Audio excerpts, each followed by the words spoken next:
Hello and welcome back to the Building a Nation save here on Football Manager 2023 with UMF Selfoss. We are building the nation of Iceland into a European football powerhouse, and we've reached the end of Season 5. And as you can see, 4 trophies won. Probably not going to be hard to guess which 4 those are, especially because, we compete in 4 trophies every year in domestic competitions. But let's get into that in a moment. We'll talk about our transfers as well. Once again, thank you if you've been enjoying the save until this point. Please do drop a like and hit that subscribe button as well if you are continuing to enjoy. But let's get right into it. So we actually spent a bit of money this season. I wasn't going to, but I figured we might as well try and take that next step to becoming a completely and utterly dominant powerhouse in Iceland and try and get into the Champions League group stage, which is the main goal at this moment in time. So if we talk about the 2 players who didn't contribute for us this season, we had Petter Magnusson from Grota, £18.75 thousand for the Icelandic winger. He was out on loan at Grota after we signed him, and he is turning into a pretty tasty footballer, it has to be said. The crossing is an issue. He's also prefers to be like inverted or an inside forward, but that's fine because if he continues to develop some of these stats, I think he could be pretty good for us going forward. The next player we brought in was Sindri Sigurjónsson from those guys. I can't say that team name. Afterding or something like that. A 20-year-old Icelandic striker. He's just pretty good. If we didn't have who we had, we would have probably just kept him in the team this season, but we figured let him go back out on loan, finish his season in the first division of Iceland, and he's had a pretty good season. 7 goals, not amazing, but it's good enough. We can hopefully turn him into a very good player. We didn't really need a new goalkeeper, but we've brought in the 25-year-old Niklas Martval Kokosos. I think that's how you pronounce his name. The Swedish goalkeeper. He played all the games for us this season, and he's just a upgrade on what we had, really. We could still do much better in goalkeeper. I'm really hoping to bring in a young goalkeeper at some point in the next year or two to really become our next 10 years or so goalkeeper, but for now, Niklas has done a very good job. Usman Sau, I think we talked about him in the last episode, but we brought him in from Generation Foot for £115,000. A defensive midfielder, no pace whatsoever, but again, we just play him as the deep line playmaker in the defensive midfield role, and he has had an excellent season for us on that front. Another player that we didn't really need at this moment in time, but we brought in anyway for £325,000. It was Hozan Keshi from Djurgårdens, the Turkish striker who we've converted to an inside forward and winger on the left. He's unambitious personality, which is annoying, and I don't know, I'm kind of confused because I bought this guy thinking he was better than he was. He didn't score any goals in the league, but he did score 10 in the cup. I don't know if he's going to be a solution for us long term. We might actually just flip him in a year or two to someone else. He's got decent stats, but he's already 20, so he's very much it depends. A player who doesn't need any introduction in terms of his ability though is Ivan Rasic, who as you can see here is rapidly improving. 19-year-old German we brought in from FC Köln. Good physicals, pretty solid mentals, and the technicals are getting better week on week. A current 4-star player worth upwards of £1 million. He's had a superb season for us. He's our new right midfielder that we play, and he's just good. He's fairly professional as well. I'm really happy with that signing for £800,000. And the last player to mention is Oliver Sab, I think is how you pronounce that name. I don't quite know, so if you do know, please let me know. A 19-year-old Colombian striker. Now, he did score quite a lot of goals for us this year, but we've actually been largely playing him in the midfield. Him and Torfingsson have kind of been rotating the positions with each other, but I think he's just a good player all around. His finishing is diabolical for the level that we would ideally want, and he's a deep lying forward. He's not really meant to be like a goal scoring striker. Because we only play one up front, he typically does play in the midfield, but he can play up front if we need him to as well. The transfers out, we did let Musa Sangare go for £7,000 to ES Bafing. He was a good player for us while he was here, but we have substantially improved upon him. We let Augustin go as well. I didn't realise, I haven't mentioned this before, he was actually our goalkeeping coach. He's 25 years old. He's 25 years old and he was a goalkeeper coach at the start of the game. And we also let Vermesken go, £125,000 to FC Gifu. Now, we didn't let him go for that much. He went to those guys. I don't know what's happened here, why he suddenly switched again. He left on a free transfer. I don't know why it's saying 120. I don't know. He left on a free transfer. His contract was up. He wanted to leave. We just didn't step in his way. It was a good player for that 1 or so year that we had him. 2 years that we had him, sorry.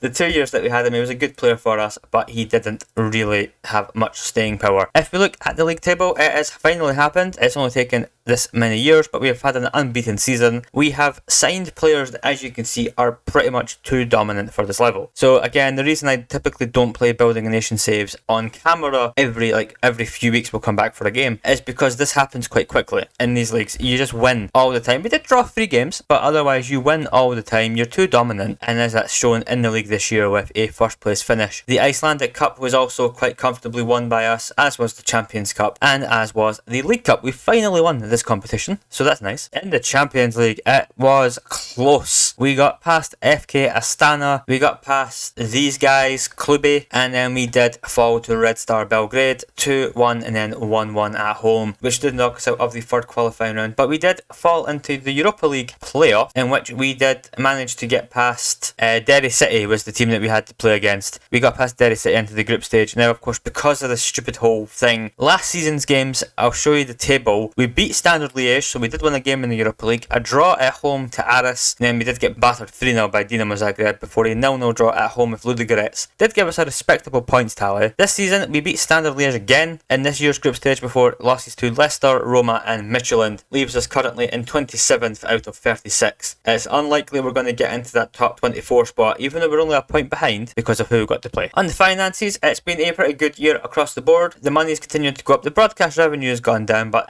the competition prize money is at the moment the real thing we're looking at, along with the reputation, which is still at 2 stars. 851 shirts sold. Sigurd Jonsson getting shirt sales despite the fact he's never played for us. So if we have a look at the schedule first, we'll quickly talk about this. So in the Europa League group phase last season, we finished 27th with 7 points, 1 win, 4 draws and 3 defeats. We did only score 3 goals in 8 games, but we also only conceded 8 goals in 8 games. So we're starting to hold ourselves a bit at this level. We're miles off this top 8 qualification, but I believe it's 9 through to 24th or something qualify for a play. I don't know how this works. It's absolutely stupid. This is this current year's one. We are again in a similar position, but with no draws at this moment in time. We've already conceded 1 goal more than we did last year as well. We'll quickly talk about these things. We'll get them out of the way. The Icelandic Premier Division has gone up to 71st place overall, up from 84th. Our conquests in the Europa League have dragged us up into the 70s. This year should hopefully get us into the 60s, which is always going to be good as long as we can try and build up the amount of qualification spaces we've got, because currently the prize money is abysmal and the qualifying is abysmal as well. We need to get teams into the Europa League qualifying and a couple teams into Champions League qualifying. The finances are looking healthy. 2.7 million in the bank. A lot of money to spend on transfers and wages that we will probably not spend all of. The projections are also looking really good. The intake, usually I can click on youth candidates and it's showing who we're getting, but it's not done it this year. Who were the good players that came through? Okay, I don't remember who they were, so they obviously couldn't have been that good, to be honest. If we do look at the squad, however, if we get onto the view that we actually want, there we go. In terms of goals, Turfingsson did get 31 this year, but he did only get 11 in the league in 18 games. I hate to say it, but I think Turfingsson's time as our starting striker is up this year. We'll probably look to sign an out-and-out striker this year to take us to the next level. He's had an amazing run for us after that first division season. I don't know what got into him these last few years. He's been unreal, but his time is probably up, especially with Sab on his heels as well.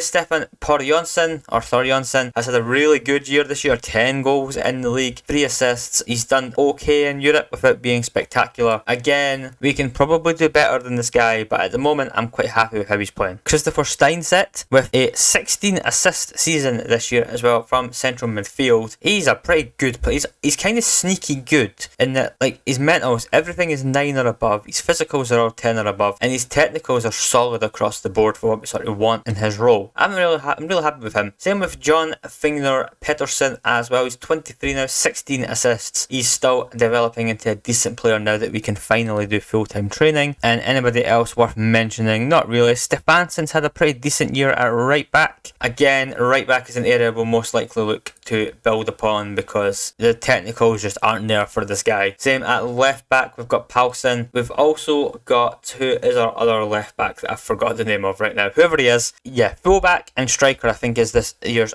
Ruan. Obviously it's Ruan is our left back. Not played as much this year. Still a good player, but I think left back, right back and striker are the main areas of need. Hardarsson just hasn't really developed how we wanted him to. We'll probably put Sigurd Jonsson out on loan again I think this year, just to get him an extra year of experience. Harry Gordon's been a bit underwhelming I have to say. say Borhausen he's getting there as a goalkeeper, but again, I think goalkeeper is the long-term aim. Striker is the more immediate aim this year. Birkirthur Jonsson played quite a bit this season as well. He played 2 games for us and he played quite a few as non-competitive. He's developing nicely, and Sigurd Jonsson as well. He could be the option at right back, but he's not improving as quickly as we hoped he would, and his potential ability is also going down. In terms of the tactic, it's still pretty much the same. We're still rolling with the same shape until we have a reason not to. We are still playing with the low block and standard defensive line. The transitions are still pretty much the same, and we've upped the tempo just a little bit again because I felt like we were being a bit too passive in games overall. If we look at the club vision, they just want us to record a top half finish and continue to be the best of the rest. So they're still not wanting a league title win, despite the fact we've won 4 in a row now. Otherwise, we've also enjoyed a small reputation boost. It's done this thing where something's stuck on the screen again, I apologise. And if we look at the supporter profile update, only one change: the Fairweather fans are coming back, the families are disappearing, but we have gained another 3.9 thousand